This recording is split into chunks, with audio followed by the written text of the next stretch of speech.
It's March 14th. Welcome to YesToHellWith.com. This is the second part to the final video about terms and definitions in the tax code. The Liberty Dialogue series teaches that law must be examined in its proper order: authority, jurisdiction, status, standing, and obligation. Most legal conflicts arise because people skip the first steps and begin arguing at the end of the chain. But the system itself moves forward through something much more subtle. It moves through presumption. If authority is not questioned, it is presumed. If jurisdiction is not examined, it is presumed. If status is not clarified, it is assigned. The Liberty Dialogues simply reverses that process. Once those elements are examined in their proper order, the structure of the legal system becomes much clearer.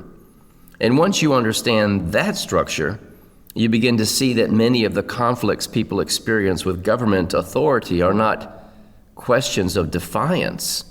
They are questions of understanding how the law is actually written. That is the purpose of the Liberty Dialogues. Because when people understand this structure of law, they finally are able to engage this system intelligently, lawfully, and effectively. But there is another reality that must be acknowledged.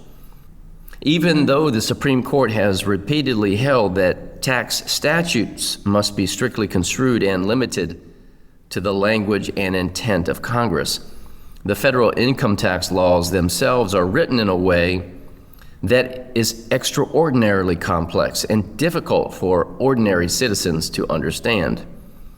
When statutes operate through layered definitions, cross-referenced provisions, and technical classifications, it becomes extremely difficult for the average person to determine with certainty how the law actually applies. Now, the question is, was this by design? Was it deceptive on purpose? The Supreme Court itself recognized this reality in Cheek. In that decision, the court acknowledged that the complexity of the tax laws means that a person's good faith belief about the meaning of the law is critically important when determining criminal liability. In other words, when the law itself is not easily understood for whatever reason, the courts recognize that good faith understanding matters. This is why documenting one's understanding of the law becomes so important. This is precisely the purpose of statementofunderstanding.com.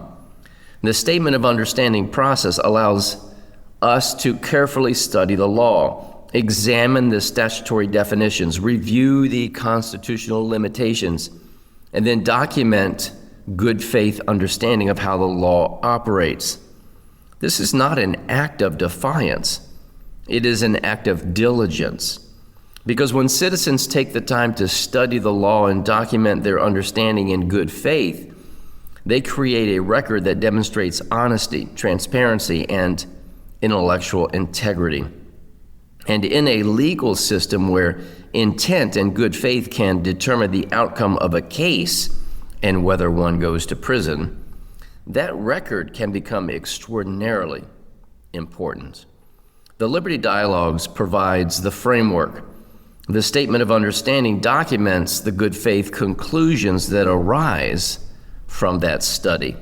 Together they empower us to approach the law not with fear or confusion, but with knowledge, clarity, and confidence.